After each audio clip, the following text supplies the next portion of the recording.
T.I. was actually somebody that I respected in the industry prior to the whole Crime Stoppers and all this shit. Like, you know, this is somebody that I did have my, like, the end of my bid, my man put me on, my man Tone sent me T.I.'s tape. And I was like, oh, man, this shit is hard. I was listening to it, you know what I'm saying? I was like, this shit is hard, man. And it's my whole bid, so I know his music. I knew what type of nigga he was and what he stood for. So me seeing him do a Crime Stoppers commercial, I don't know how it affected nobody else. It affected me in the aspect of, I see you as a street nigga like me. I see you as a nigga that get out how you live like me. So what you do, you instructed people to go to the police. A snitch compromises himself and he gives information because he's not willing to do the time. It's nothing else. It's weakness. It's a nigga asks you the police ask you to do something that they know is against what you stand for in order to belittle you, to make you look worse.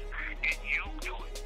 But at the end of the day, to me, you ask because there's going to be 100,000 niggas that look up to T.I. that's trapping, and they going to see the commercial, and then when they call Tiptoe the nigga, and they get the nigga locked up, they going to say, T.I. said, fuck it, he's trapped. I stated it.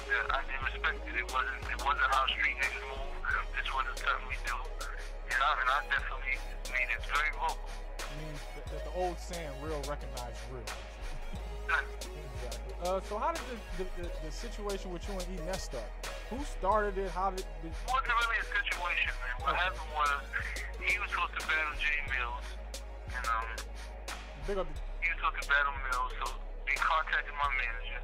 Mills wasn't there. He didn't want Mills to do it, so he called me like, yo, they want you to battle. So I'm like, alright, for what? He said, come on, 25 stacks. I was fresh out of jail. I'm like, man, yeah, 25 stacks. You know, so at that point, he started scouting in and started talking a little trash. And then I commented back. So it turned into a little shit. It was never a beef, you know what I'm saying? It was just the battle. It was a battle of a guy. Some of the things he said, you know, in his interviews, that was just, you know, there was kind of, it was off topic to me, you know? It just, you know what I'm saying? It's like, to me, you're not going to say, fuck this nigga, who is he, and this and that, and be disrespectful, and then afterwards we cool. No, we didn't.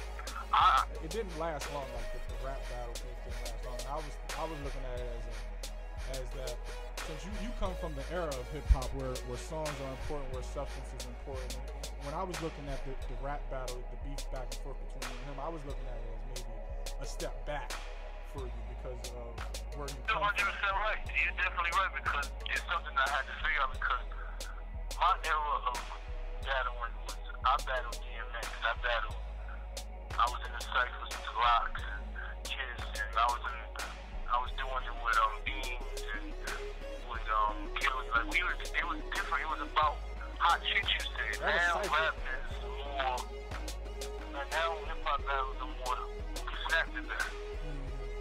It was definitely a step back. At that point, when I thought about it, it was basically the money issue for me. 25,000 niggas say 25,000. Even if you win, lose, or draw, you get 10,000. Like I will battle God for that. If God wants to battle for that, I will battle God. Well, you know, like that's what it was for me. Okay, I understand that. Well, why do you think it is so hard for rap battles to get deals and everything? Other than not being able to make songs and everything, to keep people interested. Why is it so hard? Because rap battle, the battler gives you something else in his battle that is not really present in his music most of the time. A lot of people beat dictate that you have to land on certain instruments. You have to flow it this way. You have to do this. When you just rap battling, you can pause for 5 seconds. You can do all these things that can capture the crowd more. And a lot of times people listen to the music for that, and then when they don't get it, they like, oh, well, he ain't the same. I don't know how these rap battles keep from smacking each other, punching the shit out of each other with the ridiculous shit that they be saying to each other. Then you get to spitting in my face. Now you done killed my mom and my mom's skin. You just like, God damn, brother, where does it stop? Do you think it'll ever return back to NY or? NY ever get the crown back to Atlanta, oh man, they killing them, but they only got about 5 rappers worth listening to. Yeah.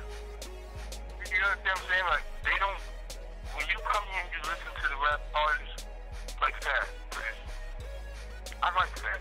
Fab can rap. But Fab has that style to a certain degree. You know what I'm saying? He's thinking about how to cope with this. Is beautiful. What Jay-Z did with his album, he made a New York sound. Like, he gave you New York sound. That's why New York grabbed it, because it was like the sound of New York. All his, even when he did different things, it still was the sound. It signified. It was slang from New York. It was shit, you know what I'm saying? We're not doing that no more. We taking what they doing and regurgitating it and trying to say, look, I made a good song. We're not giving the New York sound. So giving them that again, and people gonna start being the trees again. Because we just I think a lot of people like Nori and Capone Noriega, and they're still getting in on that. Yeah, they did like that new shit that the streets got a new face and all that. Oh I my love that God. shit. It's a New York sound. It's down in New York. They Like might on snatch it like the Catalina shit, that shit is New York. it's New York. You know what I'm saying? It's the sound of New York. Now niggas, we have to realize that it represents us and gravitate and grab it and push it. Why do a nigga care what's going on in New York when they come from Atlanta? He hears all these songs playing on New York radio. Why do they have to fuck with you? Because they got New York. Niggas have it's dudes that have never came to New York and they record is spinning on our radio. They don't know the DJs. I know every DJ in New York. I get these niggas a pound. We see and close up, my nigga. And you won't play my record, but you'll play a record from a nigga you never heard of. Nigga told you this is popping in the club now. But I don't understand that. It doesn't make sense. They don't do that to us. Nah, because when you go to Atlanta, you don't hear nothing from up north on the radio down there. It's all South Florida. All of it. You got the song, things I need to say, the video and the song that's turning up the internet and everything. How did that come about? How did you get the idea for that, the inspiration behind that song? Actually, my best friend produced the track, so he came to me with the idea, and I did not want to do it. Okay. So I'm gonna do this shit. Okay. He's like, no, you gotta challenge yourself. I'm telling you, you can make it.